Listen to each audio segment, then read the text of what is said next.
Will? Hi guys. Hope everybody's well. Let's kind of sift through the chaos that is the morning after the night before. These markets really, and particularly the dollar I'm going to talk about today, right now, very, very interesting reaction to the events from last night. So we had the FOMC meeting and the subsequent statement yesterday, and what we got and what the markets got was a definite surprise. I have to say I'm a little bit disappointed in Bernanke. I thought he was a bit better than that, but it seems for once he's bowed to market pressure. I mean, the thing is, effectively they've announced quantitative easing extension. We've been talking about QE2 a lot, which is kind of a second phase of quantitative easing, but actually really what this is and what they've announced is actually just an extension to the first phase. So reading from their statement, to help support the economic recovery in a context of price stability, the committee will keep constant the Federal Reserve's holdings of securities at their current level by reinvesting principal payments from agency debt and agency mortgage-backed securities in longer-term Treasury securities. The committee will continue to roll over the Federal Reserve's holdings of Treasury securities as they mature. That is the key part of last night's statement. It's an extension of the Fed's first quantitative easing program they put in place 12 months ago. It was not expected.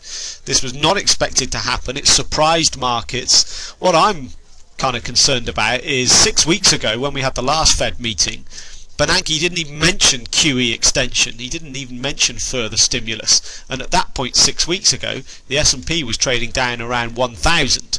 We're now trading above 1,100 still, just about. And now he's decided that, or not he, but the Federal Reserve have decided that quantitative easing is now required. What's changed since then?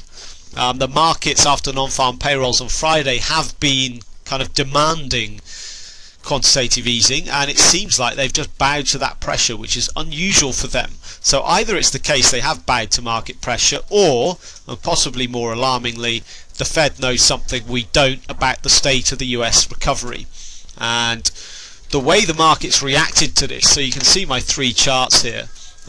Let's talk about, well, the equity charts and the euro-dollar chart look very, very similar indeed. So what we got last night after the surprise announcement of quantitative easing was risk assets increased. So we had a knee-jerk spike higher in equities. So the S&P spiked from around about 11-12. We almost got back to the high of the day, not quite. We almost got back to the high of the day. The high of the spike was at 11.2450 last night after the announcement of quantitative easing. You look at the dollar, obviously further quantitative easing is a weak dollar. Okay, that's a dollar negative, so we saw the euro dollar spike higher from around about 131. It spiked up to 132.30, so 130 tick spike in very short order off the back of that announcement. Okay, that's the usual reaction you'd expect for the dollar. Now look what's happened. Not only have we retraced that entire spike, we've been ramping lower. The dollar is getting strengthening across the board, apart from against the Japanese yen, but against every other major currency. We got dollar strength this morning. Euro dollar's been underneath 130 at one point. We have stabilized around this very key level. It's S2. It's our first target for today.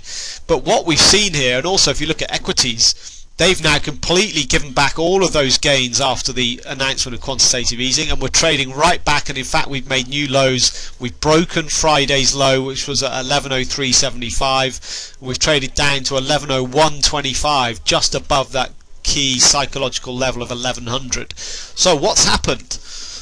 After that initial reaction in markets where equity spiked higher, the dollar weakened, why have we reversed so radically and so aggressively this morning? And the reasons really are twofold. Number one, as I've kind of already hinted at, what does the Fed know here? If the Fed insists now's the time to extend quantitative easing, they must be pretty uncertain and pretty nervous about their economic recovery. Therefore, a stumbling economic recovery in the US, coupled with actually some disappointing numbers out of China recently. Again, we had disappointing numbers this morning where their retail sales and their industrial output was lower than expected. Also, the trade balance we got on Tuesday showed an alarming drop in imports, an alarming rise in exports, but that trade balance also was a negative for the Chinese economic recovery. So what we're seeing here maybe is the nervousness surrounding global economic recovery. And what do we get when we see nervousness about the global economy? We see a flight to quality, and when we see a flight to quality, we see dollar strength. Okay, that's one reason why we've seen the dollar completely reverse that initial weakness following the quantitative easing announcement last night. So the markets have very, very quickly gone from they've kind of ignored the short-term stimulative effects that quantitative easing has, and normally you'd expect risk assets to rally off the back of that, which is initially what they did, but the market has very, very, very quickly brushed that opinion to one side and focusing squarely back on, is this global recovery faltering? And if so, we want to reduce our risk profiles, we want to park some money in some safe havens like the dollar, we want to take some money out of equities. So that's why we've seen the trends completely reverse from last night. It's quite a quick reaction from the markets. If you actually look at the Fed statement, apart from the surprise announcement of quantitative easing, you've got other very negative comments, such as the Fed committee in June indicates that the pace of recovery in output and employment has slowed in recent months. The pace of economic recovery is likely to be more modest in the near term than had been anticipated. Measures of underlying inflation have trended lower in recent quarters. Okay, so it's actually a pretty bearish statement overall, with that surprise of an extension to quantitative easing thrown in there.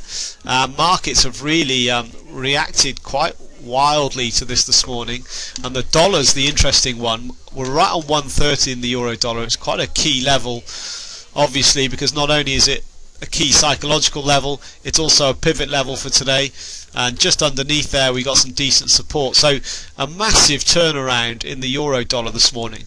If you look at the dollar yen, that broke its 15-year low this morning. Okay, so we've got some pretty significant levels that have been taken out in the currency markets today. Let's focus in on the S&P and talk a little bit about our strategy. We're short for today.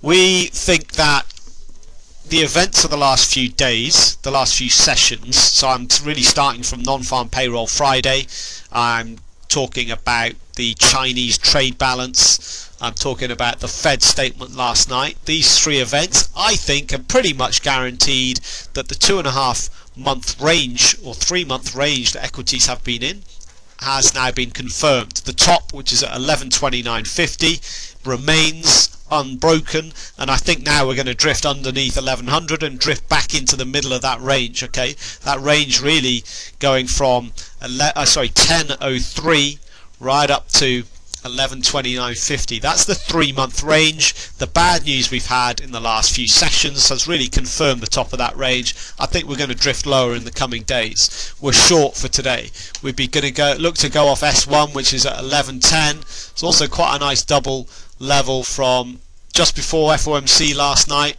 1110.25, and then overnight in the Asian session, good support there as well. So that S1 level would be our entry point should we get back to that level. We may well not do.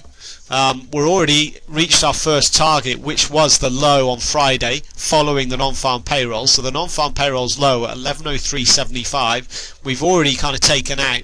We didn't quite get to 1100, but our second level would be down at S3, which is at 1092.50. You know, if we do get underneath 1100, which is being strengthened by the fact it's also the S2 pivot today, if we do get under there, I think we can get a pretty accelerated move down to our second target.